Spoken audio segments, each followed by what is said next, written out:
मान लो अगर किसी तरीके से सलार केजीएफ का पार्ट होता, अगर प्रशांत नील इस यूनिवर्स को मर्ज कर देते तो कैसा होता। जहां मूवी रिलीज होने से पहले तक तो सबको यही लगा था कि ये दोनों मूवीज किसी न किसी तरीके से आपस में लिंक होगी, दोनों हीरोज अपने एक्सट्रीम लेवल पे होंगे एक ही स्क्रीन को शेयर करते हुए। अभी लॉजिकली सोचोगे तो ये मुमकिन था, बहुत सारे ऐसे कनेक्शन थे जो सिंपल वे में इसे प्रूव कर रहे थे, जैसे कि दोनों यूनिवर्स का सेम लोकेशन जहां इनके स्टोरीज टेक प्लेस करते हैं, दोनों का आइडेंटिकली ट्विंस होना, कुछ सेम एक्टर जो दोनों मूवीज में ही काइंड ऑफ सेम पार्ट में दिखे थे, वगैरह वगैरह। लेकिन अगर ये दोनों हीरोज एक ही यूनिवर्स का पार्ट होते तो कभी न कभी ये भी मुमकिन था कि एक बड़ी फाइट इन दोनों के बीच में ही हो जाए, जैसे गॉडजिला एंड कॉन्ग के मूवीज में होता है। पहले दो हीरोज आपस में लड़ते हैं, फिर आगे जाकर टीम अप करके एक कॉमन एंड ग्रेटर थ्रेट से मुकाबला करते हैं। जहां आज के वीडियो का टॉपिक यही होने वाला है कि अगर कभी भगवान करे सलार वर्सेस रॉकी भाई हो जाए तो क्या परिणाम होगा उस महासंग्राम का, किसके हाथ में ट्रॉफी आएगी। दुनियादारी एक साइड एंड ये फाइट एक साइड। लोग पागल हो जाएंगे इसका रिजल्ट सुन के।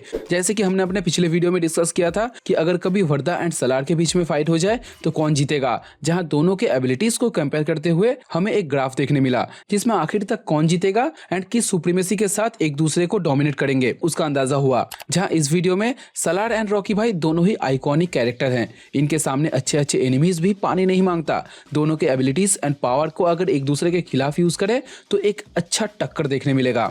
अब पहले आते हैं रॉकी भाई के ऊपर, क्योंकि वो सीनियर है एक्सपीरियंस में ऑब्वियसली। सो रॉकी भाई का पूरा नाम है राजा कृष्णप्पा बेरियर। बचपन में ही उसकी मां मर गई थी, उसके बाप के साथ उसका कोई लगाव नहीं है, सो उसकी कोई इमोशनल अटैचमेंट नहीं है किसी के साथ। कोई उसके फैमिली को किडनैप करके उसे डरा नहीं सकता, तो ये एक पॉजिटिव पॉइंट हुआ। लेकिन उसके मां ने उसे मेंटली प्रिपेयर करके आने वाले मुश्किल हालातों में जीना सिखा दिया था, जैसे कि कभी पीछे नहीं हटना, हमेशा अपना हक छीन लेना, कभी सर मत झुकाना। इन सब मामलों में वो ज्यादा केपेबल है। तो इमोशनल क्राइटेरिया में रॉकी भाई को मैं 5 आउट ऑफ 10 दूंगा, क्योंकि जब उसने अपने प्यार को खो दिया था तब उसने अपने इमोशन को अपने ऊपर हावी होने दिया, जिससे उससे गलतियां हुई एंड जो एंडिंग कुछ साल बाद आने वाला था वो उसी दिन आ गया।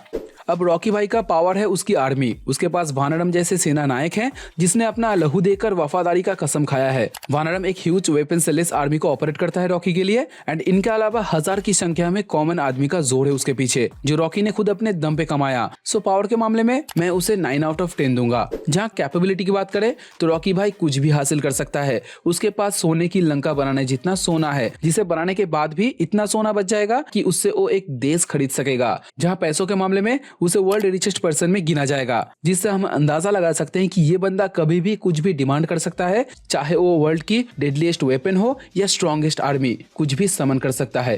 Capability 9 out of 10। अब एक्सीलेंस की बात करें तो ये उतना ब्रिलियंट नहीं, हार्डवर्किंग बंदा है, कभी एजुकेशन नहीं लिया, मजदूरी करके अपना बचपन गुजारा, लेकिन पॉलिटिकल नॉलेज उसे अच्छा खासा है। अपने साम्राज्य को उसने अपने बलबूते पर खड़ा किया, लेकिन प्योर एक्सीलेंसी में वो सलार के सामने नहीं टिकेगा। 3 आउट ऑफ 10। जहां उसकी स्ट्रेंथ की बात करें तो ये सिर्फ उसकी फिजिक्स में नहीं है, मेंटली भी वो बहुत स्ट्रांग है। अगर सोच ले तो अकेले 100 बंदों को निपटा सकता है, अनस्टॉपेबली रूथलेस तरीके से लोगों को काट सकता है। जहां केजीएफ में एंट्री लेने के टाइम बहुत गार्ड्स को तो उसने अकेले ही मौत के घाट उतारा था, जिसे देखकर केजीएफ के वर्कर्स लोग इससे इंस्पायर हुए एंड उसे अपना लीडर, अपना देवता मान लिया। एंड एक बार तो अधीरा ने भी उसे चालाकी से मारने का कोशिश किया था, बट फिर भी रॉकी उठ खड़ा हुआ एंड इस हमले का मुंह तोड़ जवाब दिया। Strength 8 out of 10। अब इंटेलिजेंस के मामले में ये बंदा काफी आगे है। जैसे कि स्टार्टिंग में उसके पास कुछ भी नहीं था, वहां से अपने ब्रेन पावर के जरिए आखिर तक केजीएफ जैसे साम्राज्य का कर्ता धर्ता बनना भाई कोई मामूली बात नहीं। जहां इसका एक अच्छा एग्जाम्पल देखने मिला था जब फर्स्ट टाइम के लिए उसके पास गरुड़ा को मारने का ऑफर आया था। तब उसने सोचा कि इस मामूली जगह पर गरुड़ा जैसे ग्रेट विलेन को मार के कुछ फायदा नहीं होगा, उसे अगर दुनिया हासिल करना है तो गरुड़ा को उसके एम्पायर में घुस के सबके सामने मारना होगा, तभी जाकर वो केजीएफ को हासिल कर पाएगा। इससे ही पता चलता है कि ये बंदा हमेशा आगे की सोचता है। इस मामले में 8 आउट ऑफ 10। अब आते हैं सलार के ऊपर, जिसे हम देवा के नाम से जानते हैं, लेकिन इनका पूरा नाम है देवव्रता रायसर अलियस। उसकी पावर है उसका फिजिकल स्ट्रेंथ। ये अकेले पूरे आर्मी के साथ भिड़ सकता है, ब्रूटली लोगों को मार सकता है, लेकिन उसके चेहरे पे कोई सिकंज नहीं आता। मतलब he can do this all day, उसे कोई तकलीफ नहीं। उसकी पावर यही है कि ये अकेले 1000 आदमियों के बराबर है। बॉडी फिटनेस के मामले में बंदा फिट है रॉकी भाई जैसे, लेकिन इसने रॉकी भाई से ज्यादा कत्लेआम मचाया है। एक बार तो सलार के लिए खानसार में तख्ता पलट भी हो गया था। लेकिन उसका मेन पावर है उसका कबीला, सौरियंगा कबीला, जो कि पहले तो ये डकैत हुआ करते थे, बट मॉडर्न टाइमलाइन में आज आज भी ये अपने नेचर के दम पे बाहरी दुनिया को डोमिनेट करते हैं। अब इस कबीले के जो सरदार थे उसका बेटा है सलार, जहां आज भी सलार के एक इशारे पे कईयों सौड़ियांगा बसी उसके पीछे खड़े हो जाएंगे बिना कोई सवाल करे। सो इन चीजों को देखते हुए मैं सलार के पावर को 9 आउट ऑफ 10 दूंगा एंड स्ट्रेंथ में भी 9 जाएगा। जहां एक्सीलेंस के मामले में ये हथियार बनाने में माहिर है, कोई भी वेपन दे दो ये उसे मॉडिफाई करके और भी बेहतर बना देगा, जो केजीएफ के रॉकी भाई में नहीं देखने मिला था। वेपन के बारे में उसे काफी ज्यादा नॉलेज है, ये बचपन से ही इन चीजों को लेकर बड़ा हुआ है। पैसे में तो ये मैकेनिक है लेकिन अपने पार्ट टाइम में ये आर्म्स को मैन्युफैक्चर करता है। सो एक्सीलेंस में 8 आउट ऑफ 10। लेकिन इमोशनली सलार बहुत ही कमजोर है, उसे किसी भी पीड़ित लड़की में अपनी माँ नजर आती है एंड तब वो अपने आप को कंट्रोल नहीं कर पाता। ये एक डिसएडवांटेज हुआ एंड उसकी माँ अभी तक जिंदा है। सो अगर किसी एनिमी को इस बारे में पता चल गया तो ये जरूर से उसका फायदा उठाएगा। सो इस मामले में मैं उसे 2 आउट ऑफ 10 दूंगा। अब बंदे में एक और कमी है कि ये गर्म दिमाग वाला है, जब उसे गुस्सा आ जाता है तो ये आगे पीछे का नहीं सोचता, जिसलिए एक टाइम पे उसे मुश्किलें झेलना पड़ा था। लेकिन कभी कभी उसे इवेंट के पॉसिबिलिटीज का अंदाजा रहता है जिससे वो अपने आप को रेडी रखता है, बट उसे रॉकी भाई जैसे दूर का नहीं दिखता। तो इंटेलिजेंस के मामले में मैं उसके ब्रेन आईक्यू को 6 आउट ऑफ 10 दूंगा।